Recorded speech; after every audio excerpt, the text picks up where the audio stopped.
Alrighty, welcome back to the channel. If you are new, subscribe. If not, welcome back. So today I got my partner in crime right there in the back seat. We finally got the 2879 Redhead gearbox. I will talk a little bit about the differences between that and like an OEM one. I'll talk about that in the end of the video, but as some of you guys know, if you've been on the channel for a little bit now, this thing my truck has horrible problems with the slop and the play, and I've already tried tightening up the gearbox. I replaced like everything in the front end. Everything's brand new pretty much. Not brand new, but we did a adjustable track bar. I did my ball joints, my tie rods, the drag link, all that stuff's new. So, and I have a gearbox brace up there. I have the dual steering stabilizers, and it's just not happy. And when I just got in a second ago, before I actually started, I turned the wheel a little bit and just a loud thump. So as we're getting the gearbox out, I'm gonna inspect the steering shaft, make sure the U-joints and everything are good, which they feel all right. They're pretty rusty and crusty, but I have a fear of those snapping and then while I'm driving or something. So it's hotter than Satan's nuts in here. I gotta roll the windows down a little bit, but we're gonna head up to AutoZone really quick to go rent a pitman arm puller. I have one, but it's kind of sketchy, so I'm just gonna go rent this one. And honestly, I'll probably just keep it just so I have it again, and I want to keep buying them because I'm gonna end up having to take this pitman arm off here soon, because I did order a new lift for the truck, so I'm gonna have to take off the 5-inch and put the other one on. So I kind of wanted to do them all at the same time, but Redhead has a $250 core charge, so I'd like to get this one off, get it put back in the box and ship it out. So we'll head up to AutoZone really quick, and I will get this thing ready to roll. All right, boys and girls, maybe it's just boys, I don't know. Anyway, just got back from AutoZone, grabbed myself some Manchesters. We got it jacked up right now. Both wheels are off the ground, because when we get this gearbox out, we're gonna have to kind of prime the system a little bit, and we're gonna do a bunch of left and right turns here at full lock to make sure the fluid's getting everywhere it's got to go. So first things first, I got to get my pitman arm off. So I got to take off my gearbox brace here so I can get the bearing off. That's right there. And we're gonna try my little 2-jaw puller that I didn't grab. Chris, did you steal it? Nothing. You're hiding it in your pocket, aren't you? Oh, no, actually. Freaking thief. Anyway, we're gonna get that off real quick. This has just got 2 set screws, and then there's 2, I think, 15s or 14s right here, and then we have a 33 to get the that castle nut off the pitman arm. Talking to my camera. We got the gearbox brace off, and I just left the bearing in there, and now we have to get this extender off the sector shaft here.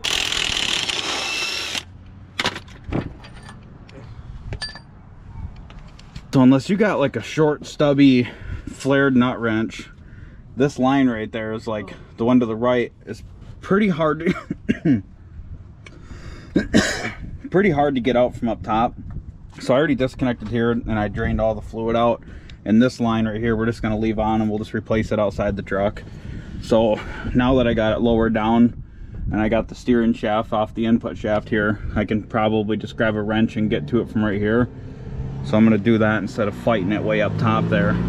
Alright, so we're going to get ready to put this new one in. They put 3 bolts in here just like to protect the threads and stuff. You have to take those out, put them back in the old gearbox, and then you have a plug here for your, I believe this is the return side. Yeah, one right here for the return, then you have a plug right there for the feed. I think I said that right. So this input shaft is super tight. The other one is just, there's a ton of slop in it. And same thing with the sector shaft here, super tight. Mine has a lot of play in it. Like I said, we'll talk about a lot of the key features on this, on what they do from this one to the old one. And we're gonna get ready to put this back in. Well, turning into Chris. Horrible, nasty job, pretty messy, but honestly, that last getting them lines on up top there, I could have threw that gearbox through my front window and gave a shit less. That pissed me right off really bad. So the gearbox is in there. We got to torque these down. I think it's 110 foot-pounds. My steering wheel's straight. I got the steering shaft on. I got to tighten that down too. I'm just kind of getting everything pretty much mocked up here. We're driving the pitman arm back on right now. Pretty much what I did to get that line off is I lowered the gearbox first, and then I took that feed line off. But to get it back on, I pretty much had to get it mounted up there. I had to get it, well, no, actually I didn't. I got it back on with the gearbox out. It was just a pain in the ass. Honestly, it probably took about an hour to get it back on. Just trying to get those little small threads in there. It was just a pain in the ass, but we're driving the pitman arm on right now, and then I'm going to go ahead and put my brace back on, tighten everything down to torque spec, and then we're going to do some full lock turns here. Finally got the fucking gearbox brace back in. From pulling it down and hanging it out of my way, I think it just like stretched the bushings and would not want to go back into place. But I gotta tighten up that bearing right here since I loosened it up, and my steering wheel's offset now, so gonna have to try and center that. But it's pretty much ready to put fluid in it and lock the wheel back and forth a million times before we can start it. Fucking pain in the ass this was. This is stupid. I didn't even have that much trouble putting it in the first time. Like I said, we're gonna tighten these up right here, try and straighten out my steering wheel, and then get to. All right, about to top this. Why don't you hold that fucker straight? Jesus Christ. Because it's this way, straight for you. You're horrible. All right, so we're about to top the pump off, and they recommend doing 15 to 20 times full lock. We gotta see how much this thing's gonna hold here. I don't know how many of these pumps hold. So ready to find a leak. I can't wait. I'm like super excited. Probably gonna have to go buy like 2 more quarts, depending on how much it takes. All right, yeah, so they said they recommend about 15 to 20 full locks, which I don't know if we're gonna be able to get 15 full locks out of this thing before my arm starts hurting. Cause it's pretty hard to turn.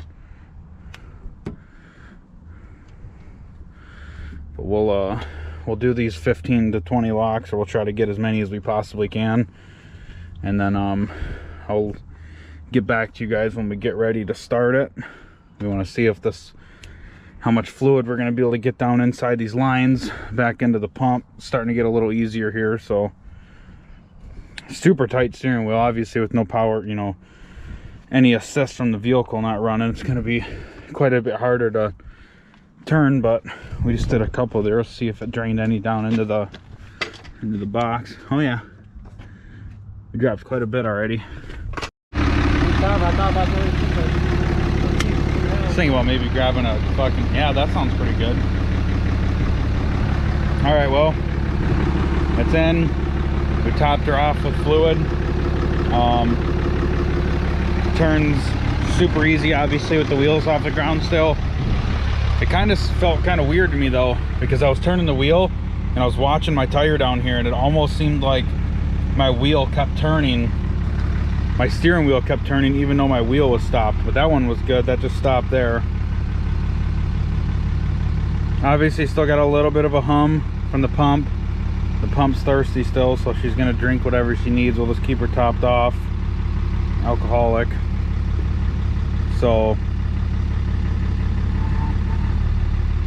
yeah, we got a little bit of whinage there. You don't want to keep it sitting in that spot for too long to where it's kind of humming, asking for fluid. You don't want to burn that pump out or starve that gearbox. So we got to do a little bit of some more of these. We'll probably go do some figure eights in a parking lot, try and get her all worked out. Do this a couple more times. We're gonna go take a little drive after that, and I gotta grab some food. I have not I haven't ate a single thing today. I just got up and went and started doing this, and I'm absolutely starving.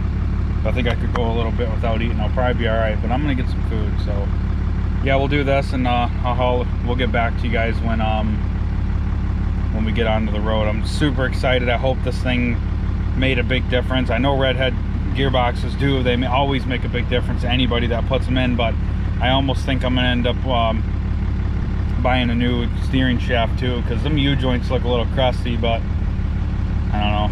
Let's see what this thing does. I'm gonna drop her down right now, and we'll go take a little drive. I'll sing over to your things at CVS now. I'm ready to crash this truck into a tree. Not like 100% happy. The gearbox itself, I don't think there's anything to do with Redhead's boxes. I don't believe that at all, because I don't hear anything bad about Redhead. But it didn't take away all the play that I was hoping it was going to take away. Yes, it cleared up quite a bit. I'm happy about that, super happy. But there's something still going on with this thing, and I just can't think of anything else other than like to swap the Y style to the T style drag link. That's the only other thing I can think of, because it's got everything on that drag link is brand new. It's got all Moog everything, but I heard a lot of bad shit about Moog lately too. I've been hearing that their qualities just went to shit.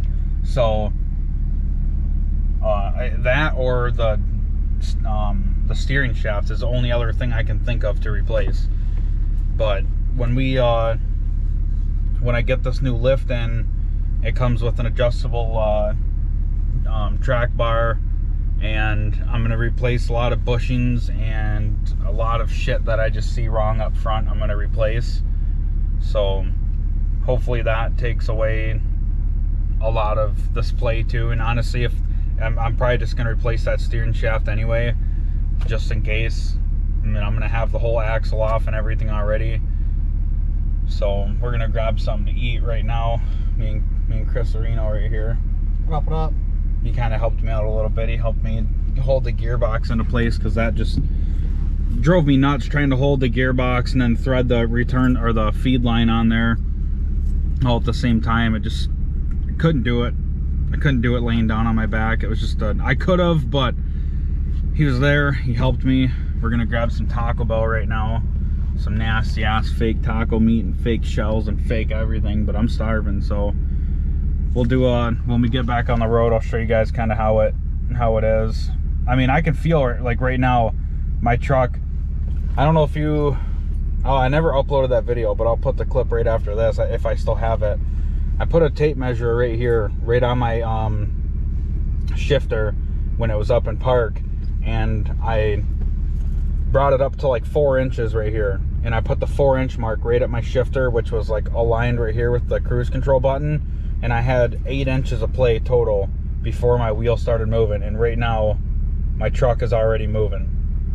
So I mean, yeah, there's a little bit of play, and I might just be, I don't know, might just be petty or something, and I just don't want it to be any play at all. But I've drove a lot of trucks where there wasn't any play, and I like that, and that's kind of what I want to get to. But I think since I own a Dodge, probably won't get there. But yeah, after we get some food, we'll do a little drive and show you guys what it looks like, and I'll probably wrap this video up. Alright, so this is a little bit of a drive that we're doing right now. I mean, as you guys can see, I got to move my hand a little bit to kind of keep it straight. I haven't gotten anything over, you know, the speed limit here is only 35 down, you know, going through downtown right here. But I guess it took out, you know, now I'm driving it a little bit more. It took out quite a bit, that's for damn sure. I got my steering wheel dead center, which I don't think Bell Tire or any place I've ever gotten an alignment at has never gotten my steering wheel straight. Like, I didn't even, like, I purposely obviously tried to get it straight. I pushed my wheel straight before I put my pitman arm on, and I had my partner in crime here, he held the steering wheel straight for me, so that kind of helped out quite a bit. But I'm honestly surprised that my steering wheel is as straight as it is right now. I mean, that's as straight as I think you could get it. And I've probably gotten 5 or 6 alignments on this truck since I've bought it, and I've owned it for about 1.5 years now. And has it been 1.5 years? I bought it in September of 2019. yeah, it's been about a year and a half now, and or a little over a year and a half, and I've gotten like 6 alignments done on this thing already. So actually, this would be a pretty good test right here, because well, I'm not gonna hit that. There's a huge pothole up there on the right side of the road, but you guys can see I gotta obviously still gotta keep it going, keep it straight a little bit. I'm kind of fighting it, but before, like I said, it was bad. It was horrible. There was like, I couldn't even drive this thing like a mile without getting aggravated, and it would piss me off so bad. And it's not just because, you know, I wanted to get pissed off. It's the fact that I had spent a lot of money on this truck, and I just want to drive. You know, I want to enjoy driving my truck, and that's part of the reason why I'm taking the lift off of it. Whoa, we almost lost our pops. That would have been really bad. I would have cried. You said there's gonna be Dude, who the heck left a dumpster sitting right there on the side of the street? for sale too. Yeah, you want to buy a dumpster? I could. Probably a really slow dumpster. But anyway, that's gonna wrap this video up. We're gonna go in the house and smash some food. I haven't ate anything today. It's what? It's almost 6 o'clock and I haven't ate a drop of anything. So if I know I really couldn't, it's kind of hard to record, you know, on the ground. I couldn't find my little tripod, so I'll put whatever clips I got in here I can put in. But if you're not subscribed to the channel, subscribe. It always helps, and it seems like lately I've been getting quite a bit more subscribers, and you know, shout out to all the new people. I appreciate you guys hitting that button. It always helps. It's just a button, that's all it is. But for YouTube itself and for my own well-being, I appreciate that. It kind of drives you to do a little bit more. So yeah, we just pulled up, and I will chat with you guys in the next video.